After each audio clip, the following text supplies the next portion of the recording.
But I want to talk about Toyin Maku as an example, as a case study for many people in the industry.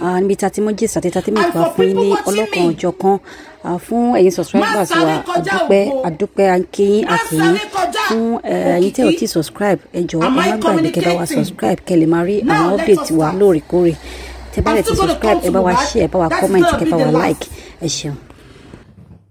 I think many of you ẹ ti rí pé wọ́n bully Toyin gbogbo last week ṣé ń gbọ́ mi ṣé rántí Toyin Maku don't come for her, yeah? Now I am going to tell you something tonight. Mo fẹ́ jẹ́ kẹ́ lọ dìímú sí ọwọ́ òsì yín. Toyin Maku 3, 4, 5 years ago, ẹ lọ check Toyin Maku world best. Tẹ́ bá wúkọ́ nípa Toyin, they will come to you and attack you back to back. Tẹ́ bá sunkún nípa Toyin, they will come to you and attack you back to back. Ṣé wọ́n ti pé before problem ẹgbẹ̀gbẹ́ ẹ bá mi máa fi eléyìí ṣàríkọ́gbọ́n ẹ bá mi tag ẹ̀. Ṣé wọ́n ti nípa ṣéun ẹgbẹ̀gbẹ́ before kéèsì ṣéun ẹgbẹ̀gbẹ́ tó ṣẹlẹ̀ Toyin ṣe nǹkan kan mi ti gbàgbé. Wọ́n àwọn èèyàn hate Toyin gan wọ́n attack ẹ̀ because she is a problematic lady. Am I communicating? Toyin, you can sue me, I care less. Tó bá ti jẹ́ pé kóòtù èèyàn lẹ ń gbé mi lọ mo I care less. Tí ó bá ti ṣe court Ọlọ́run. Ṣé ń gbọ́ mi? Torí tá bá máa something. Wá sọ pé I'm going to sue you. I have a concept. I have a partner in London. Àwọn tó partner pẹ̀lú mi. I don't care. We say it as it is here.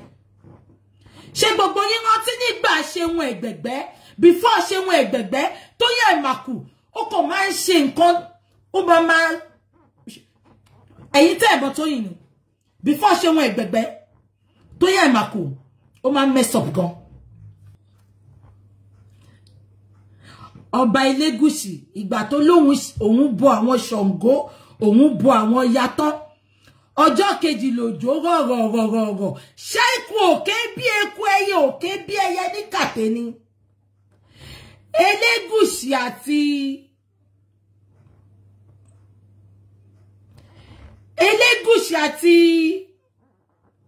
kí ló kọ bọ̀bọ̀ yẹn náà?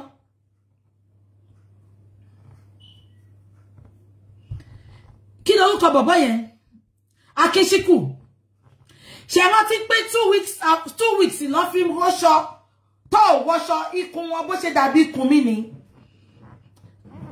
Àyíwá nú season àwẹ̀ ṣùgbọ́n a máa já sí díẹ̀díẹ̀. Ṣé ń gbọ́ mi? Ọ̀sẹ̀ méjì lọ fi bọ Ògún lọ fi bọ Ọya ní kàtẹ́ bó ṣe bọ́ tán òjò yìí rọ̀ ó gbélé lọ ó gbé gbogbo property lọ. Elégùṣì ṣé ikú òkè bí eku ẹyẹ òkè bí ẹyẹ ní Elégùṣì. Àní kó wá sọ nǹkan tó rúkú ẹ ṣe wà lórí petition ṣùgbọ́n wọ́n kọ́ ni mo fẹ́ tí sọ̀rọ̀ ẹ̀. Elégùṣì akú ọlùdé o akáàbọ̀ olùlẹ̀ group Wùnmí Àṣànà Elégùṣì akú ọlùdé. How was your holiday? How was your holiday? Akú ọlùdé akú ìṣẹ́ra akú àwẹ̀ akú bẹ́ ṣe ń bọ àwọn ògùn yín. Ẹ pẹ̀lẹ́ ẹ jẹ́ ká sáré máa sọ̀lọ̀. Toyin Maku before ẹgbẹ̀gbẹ́ nǹkan kan ṣẹlẹ̀ ń pa ẹ̀ ìgbà tí tẹ̀gbẹ̀gbẹ́ wá ṣẹlẹ̀ ṣé gbogbo yín rántí Toyin Maku ni Toyin Maku ń jẹ́. Toyin lọ for months. Ẹ bá mi máa kọ̀ǹkọ̀ mi tí ì jẹ nǹkan kan o kẹ má rò bí pé mo ti jẹun ṣùgbọ́n ṣe rí pọ́lọ́hun tó ń gbénú mi ó yàtọ̀ sọ́lọ́hun tó ń gbénú gbogbo àwọn òṣìkà èèyàn. Mi tí ì jẹun ara mi dẹ̀ le mo lè gbé báyìí wọ next day. Am I communicating? Ṣé mo wáyé ṣé wọ́n ti pé tí bá ti ń ṣe birthday mi 24 hours máa fi ń gbàwẹ̀ ó ti mọ́ra mo lè gbé báyìí the next day. Ṣé ó yé yín? Ṣé gbogbo yín rántí ìgbà títí side by side, ẹgbẹ̀gbẹ́ side by side, ìgbà títí ẹgbẹ̀gbẹ́ ṣẹlẹ̀. Tóyìn wá lọ, ṣé rántí, ẹ má concur. All my gifters on TikTok, God bless you. Ṣé gbogbo yín rántí? Tóyìn wá lọ for a long time. Àrí Tóyìn. For months, àrínú tíátà. Ẹ má bá mi concur, èmi ò ń gbàgbé nǹkan. I might just be watching you like this. Àdàbà ń pèdè bí pé ẹyẹ ò gbọ́, ẹyẹlé gbọ́ títírin ló ń tírin. Èmi ò ń gbàgbé nǹkan. Geminis are very intelligent. We have a large memory. Tóyìn Àìmàkù lọ. Kò ṣeré kò ṣe nǹkan kan. At a time gan, àwọn èèyàn tó wá ń béèrè lọ́wọ́ ẹ̀ pé wọ́n wá ń pé ibo ni Tóyìn wà? Ibo ni Tóyìn wà? Ìgbà tí Tóyìn Àìmàkù máa padà, ó change orúkọ ẹ̀ kúrò ní Tóyìn Àìmàkù, ó sọ orúkọ ẹ̀ di Tóyìn Abraham. Bí Tóyìn ṣe padà, bó wá di nǹkan táyé ń fẹ́ ẹni ayé ń fẹ́, ẹ pé Tóyìn nemesis ló ń já Tóyìn. Nǹkan tí Tóyìn ti ṣe ní kọ̀kọ̀, òun ló ń já ní bàbá. I am telling you today. Wọ́n fi gbogbo ẹ̀wọ̀n mi ni. Ẹgbẹ́ abẹ́ dáhùn. Ìgbà tí Tóyìn máa padà, ó sọra ẹ̀ di Tóyìn Abraham. Bó ṣe padà báyìí, ó wá jẹ́ tí gbogbo ayé nífẹ̀ẹ́. Ó wá ń ṣe Titans. Ṣé kí n já yín síta? Ògo ẹnìkan ni Tóyìn fi gùnkè. Mo dẹ̀ máa ń sọ kíní kan, kò sí bẹ́ ṣe lè ṣe ògùn tó láyé, ewé máa sunko àfi tọ́lọ́run ò bá sí lókè. Ìtorí ẹ̀ mo ṣe lè bá wọn lo ewé, mo ò lè bá wọn lo kankan. Ọlọ́run ni màmá ké pè.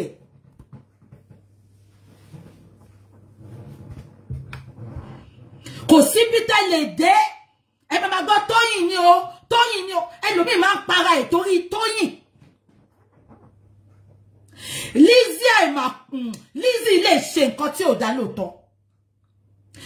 Ipe àwọn èèyàn hate Lizzy lẹ́ni Tóyìn Àìmàkù ní ìtorí love tán ní fún Tóyìn. Ṣùgbọ́n èmi ò wà one sided. Ẹ rí pé gbà yẹn mo pitch tent mi pẹ̀lú Lizzy ni.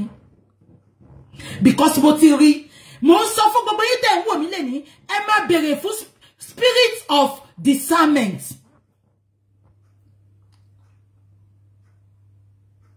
Ẹ má béèrè fún spirit of discernment. Ògo èèyàn kan ni Tóyìn lò, ẹ̀dá èèyàn kan ni Tóyìn lò tó fi dìde. Ipe gbogbo èèyàn wá ètí Tóyìn sìn, wọ́n come for her. Nǹkan tí Tóyìn ṣe ló padà wá bá. What goes around comes around. Kò sí bó ṣe lè ṣèkà tó lábẹ́, kò sí bó ṣe lè ṣògùn tó, ó máa padà sunko. Ewé Tóyìn ti sunko ni. Ẹ bá mi bi Tóyìn Àìmàkù, ṣé òun nìkan ló sọ pé kán dìbò fún Tinubu ni? Ẹniọlá Badmus sọ, Jọlọ́ọ̀fù sọ, Ṣèyí lọ sọ. Many celebrity ló jáde fún Tinubu ìtorí ìjẹkújẹ. Àwọn bàbá Bello sọ, àwọn Fẹ́mi Adébáyọ̀ sọ, àwọn Ọ̀yá Ṣadé sọ. Kí ló dé tó ń ṣe máa attack àwọn Ọ̀yá Ṣadé? Kò síbi tí Tóyìn ti lè dúró, ọmọ máa come for her ni, ọmọ máa gbé ṣépè ni. Nǹkan tí Tóyìn ṣe sílẹ̀ ló ń gbà. Kẹ́ tó dá sẹ́jọ́ ẹlẹ́jọ́, ẹ máa calm down. Tí Tóyìn bá ń wò mí sìn, gbogbo nǹkan tí mò ń sọ á máa ró lọ́kàn ẹ̀. She knows what she has done. Karma ló ń bá Tóyìn jà. Thank you. Ọláìyá Igwe, ó dìídì bọ́ sí wòwò ni. Ó ń jà back to back fún Tinubu ni. Ṣé Tóyìn Àìmàkù nìkan ni tẹ́ wá ń sọ pé torí Tinubu náà ṣe ń bu? Àtorí nǹkan ṣe nǹkan lọ́lọ́hun kò ń ṣe torí Tinubu. Gbogbo ìkà tí Tóyìn ti ṣe ní kọ̀kọ̀, òun ló ń jẹ níyà.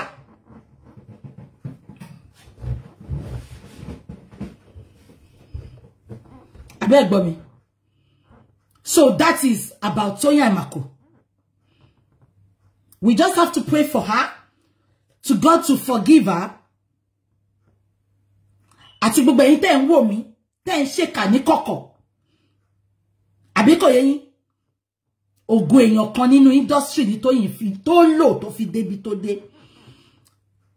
ṣé kí wọ́n ṣọ́kì yín tán ìgbà tó ṣe rí ògo tó mú yẹn ògo ẹni tó lò yẹn Ọlọ́run ti sọ pé ọdún tí ògo yẹn máa tó go ẹni yẹn náà tó máa búyọ dìgbà yẹn nìyẹn òun ni Tóyìn ò ṣe lápọ̀nlé lára mọ́ òun ló ṣe jẹ́ pé bí tó bá dé kàkà kan máa nífẹ̀ẹ́ wọn ètè ṣe tún rí Titans kankan mọ́ ṣe tún rí kọ́ máa sọ pé we are Titans mọ́ ọ máa parun bí ilẹ̀ Fáráwò ni gbogbo ṣèkàṣèkà ìtorí ẹ̀ ni mo ṣe ń wo Ìyábọ̀ Òjó tí Ìyábọ̀ Òjó náà máa dé o ojú lè máa kan yín mi mọ gbogbo àwọn supporter mi mọ ẹni tó lè support ẹ tí Ìyábọ̀ Òjó máa dé o ẹ lọ kọ déètì ní sílẹ̀ the fact pé Ìyábọ̀ òun àti Wùnmí náà jẹ́ ká rí justice fún Mohbad tí Ìyábọ̀ máa dé o mi fẹ́ mọ babaláwo ẹ̀ mi fẹ́ mọ ẹni tó gbójúlé Ìyábọ̀ Òjó ó máa ṣẹ̀sín gbogbo bí tó ti ń gbóhùn ẹ̀ gbogbo bí tó ti ń nífẹ̀ẹ́ ẹ kọ déètì ní sílẹ̀ ó máa wá di ẹni tó ń sọ̀kò pa ó máa wá di ẹni tó ń gbé ṣépè bọ́ ṣe ń gbé Tóyìn ṣépè lẹ́nu.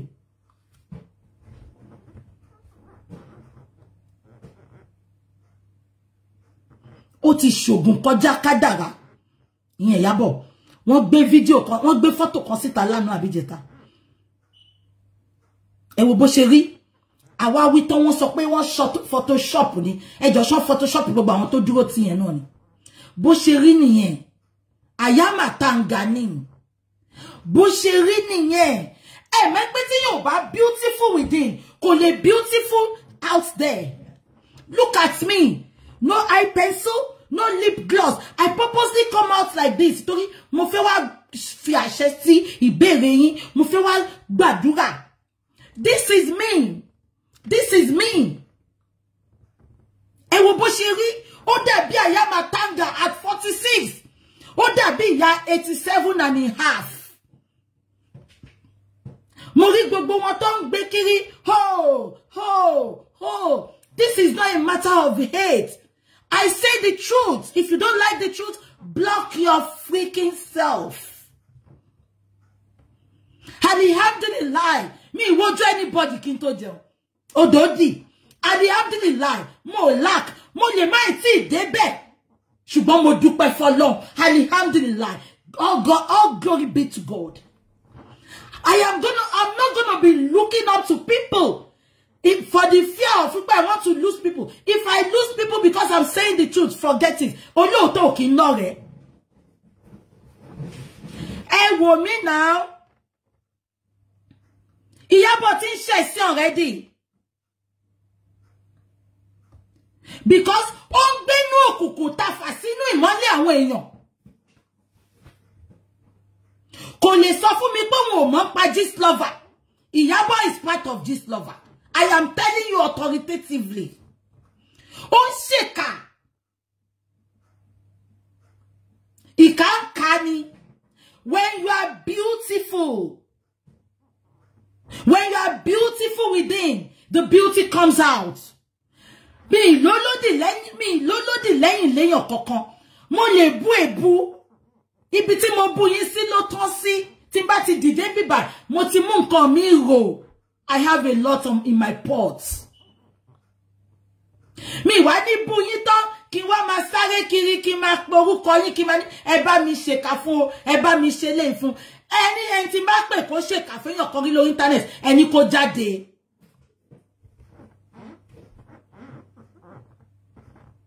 Ìkà ló pọ̀ jù nínú àwọn tẹ́ ń wò yìí.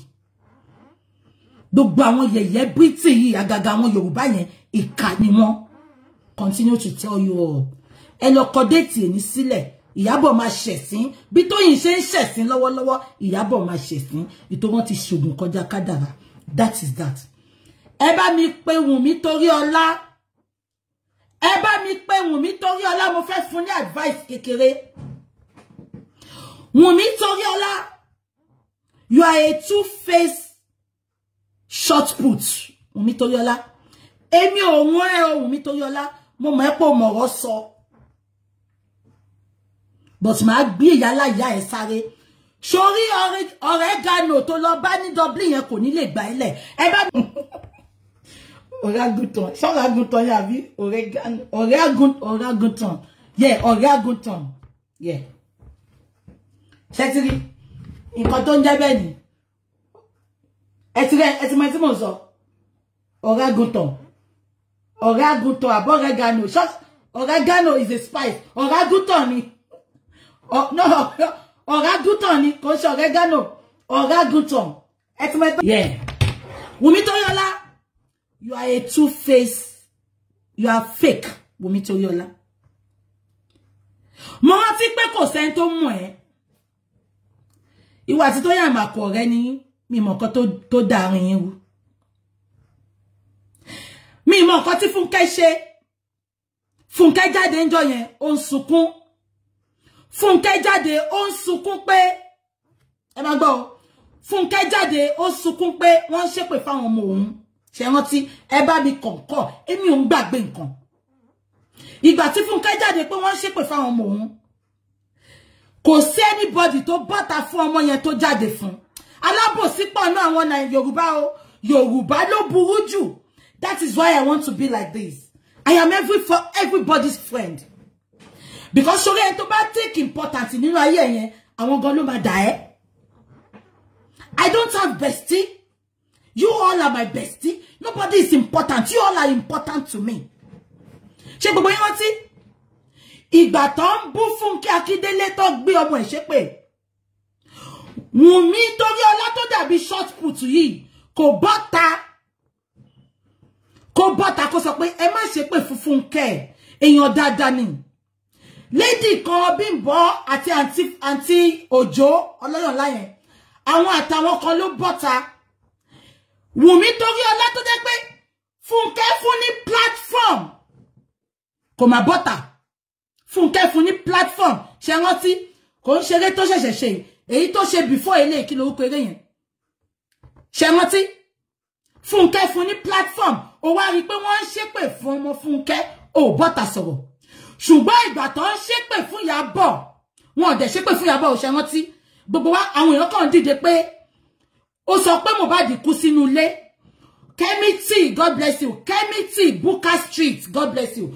Ìgbà tó ṣe Buka Street. Fúnkẹ́ fún Wùnmí Toriola ní platform. But àrí Wùnmí Toriola kó fún Fúnkẹ́ ní voice. Àwa tí a mọ̀ Fúnkẹ́ rí, a fún Fúnkẹ́ ní voice. Ṣùgbọ́n gbà tí Ìyábọ̀ tí àwọn èèyàn bọ́ta tó ń sọ pé Ìyábọ̀ sọ pé òun mọ ikú tó pa. Ṣé rántí tó lóun mọ ikú tó pa Mohbad pé nulé ló kú sí. Tí gbogbo èèyàn come for Ìyábọ̀. Wùnmí Toriola bọ́ta ó lóun stand with Ìyábọ̀. Abájọ náà Wùnmí Toriola. Abájọ tọkọ fi fiẹ́lẹ̀ bí tèmi.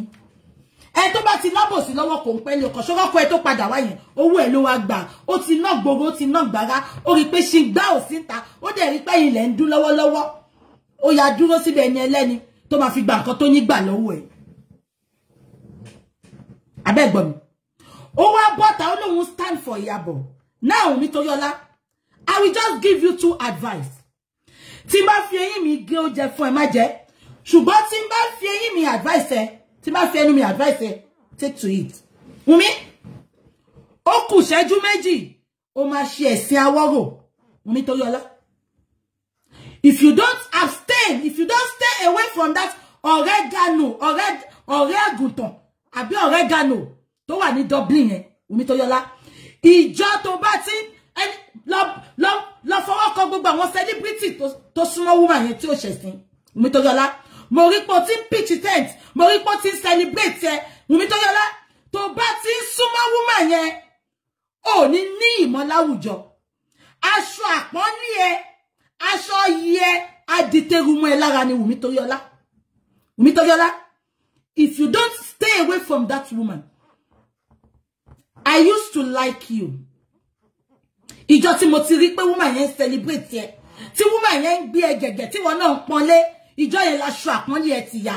Wùnmí Toriola tó bá jì sí woman yẹn Wùnmí gbogbo ẹ̀sìn ara ẹ̀ gbogbo ìdọ̀tí ara ẹ̀ gbogbo ilẹ̀ẹ́lẹ̀ pọ̀tọ̀pọ̀tọ̀ ara ẹ̀ wọ́n á fi yí ẹ jẹ́ fún ẹ l'example. Lizzy Anjorin Big Mom bí ọmọ ẹni wọ́n jàgbẹ̀yìn ni. Ìyábọ̀ Òjó mi rò bí Ìyábọ̀ Òjó ṣẹ̀sìn tó yìí ìgbà tí Ìyábọ̀ Òjó ti súnmọ́ ìyá yẹn ló ti ń ṣẹ̀sìn kéré.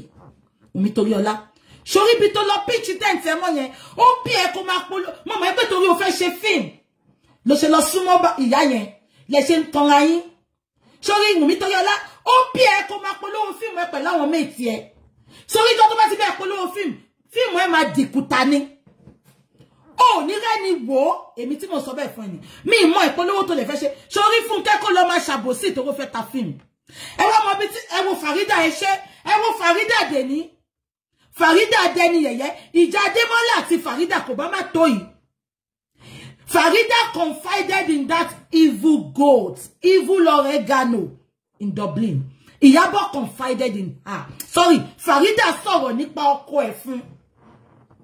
Farida òpònú náà. Ìyá tó jẹ́ pé mo bá ṣe máa ń fi ọ̀rọ̀ wáyàn lẹ́nu. Ṣé mi ò ti bá ṣe ni? Kò bí ṣe máa dákẹ́ sí mama wò ni. Kò lè rí voice mi gbé síta. Because mi ń ṣàbòsí èèyàn. Nǹkan tí n bá sọ wájú ẹ̀ bá ẹni kó gbé voice bí tí mo ti bá ṣàbòsí èèyàn. Ẹ wo sister Fúnmi Beauty World. Gbogbo ẹ̀sìn tá ti fún mi ń ṣe lẹ́ni tọ́lọ́run dẹ̀ ti bá mi dá gbogbo ògo wọn tó lọ padà. Woman yìí ló bẹ̀rẹ̀, òun ló bẹ̀rẹ̀ hatred fún woman yìí. Wùnmí Tóríọlá. Fúnkẹ́ polówó fíìmù kò lọ pitch tent pẹ̀lẹ́ ní blogger. Tó bá fi pé blogger ló máa gbé ẹ délẹ̀ lérí, wàá tẹ́ bọ̀bẹ̀ ni. Náà kí mo fẹ́ sọ pa Wùnmí Tóríọlá. Ìwọ tó lè dìde fún Fúnkẹ́. Ipe wọ́n attack àwọn ọmọ ẹ̀, wọ́n náà àwọn ọmọ ẹ̀, ọ̀tá àwọn ọmọ ẹ̀ máa kú. Ó wá dìde fún Ìyábọ̀, jọba ò ní Ìyábọ̀, kí ni Ìyábọ̀ ṣe fún ẹ láyé ẹ̀? Wùnmí Tóríọlá yìí, ó wá ṣe film, ó wá update fún Fúnkẹ́ Akíndélé. Ó ní mama, ó ní kí Fúnkẹ́ support òun o, kóhun ti ẹ̀rí $500 million. Fúnkẹ́ ṣe dáadáa ni. Fúnkẹ́ ò ṣàbòsí. Ọ̀kọ̀ọ̀kan ni Fúnkẹ́ fi ń bá gbogbo èèyàn lò. Ẹ̀yin tó kù rádaràdá rédèrèdè yín ló jẹ́ kẹ́ wà lẹ́yìn. Ẹ̀yin Fúnkẹ́ dẹ̀ lẹ máa wà. Àwa abiyamọ ayé àwà lẹ́yìn Fúnkẹ́. Ẹ̀yin Fúnkẹ́ lẹ máa wà. Ìtorí ìkà ni gbogbo yín. Ẹ ṣèkà nínú òkùnkùn. Àbẹ́rí, ìwọ tó lè speak fún Fúnkẹ́ ìgbà tó ń ṣépè fáwọn ọmọ ẹ̀. Ìwọ ò ṣe lọ bá Ìyábọ̀. Ó ṣe lọ bá Ìyábọ̀. Kó bẹ́ẹ̀ polówó kó wọ 1 billion views. Ìgbà tó nídìí èrò, tó nídìí supporter, ìgbà yẹn ló mọ̀ pé fẹ́ ó mọ̀ pé Fúnkẹ́ wà ńbẹ̀. Ṣùgbọ́n ìgbà tó ń ṣépè fáwọn ọmọ ẹ̀ ò sí ńbẹ̀. Ìkànnì ẹ̀ Wùnmí, you are evil. Ẹ kò lè jọ mí lójú náà. Ìgbà ìmọ̀ làwa tẹ̀lé ìyá yẹn. Ẹni tó bá ń tẹ̀lé ìyá yẹn nígbà tí gbogbo ayé ẹ̀ ti bàjẹ́ sórí íńtánẹ́ẹ̀tì, ìkànnì. Am I communicating? Ẹ wo Elégùṣì. Ìjọ tí Elégùṣì Elégùṣì tó ti decide pé ó máa bá Oragano. Ẹ bá báwo lẹ ṣe máa pronounce kí ni ẹ? Oragano, Oraguntan. Ìjọ tí Elégùṣì tó ti decide pé òun máa pe woman yìí. Ìjọ yẹn ni Elégùṣì ti ń ṣe ẹ̀sìn yamayama. Mo yìí máa ń wo ṣe fẹ́ Elégùṣì tẹ́lẹ̀. Tí n bá fẹ́ sọ̀rọ̀ justice for Mohbad.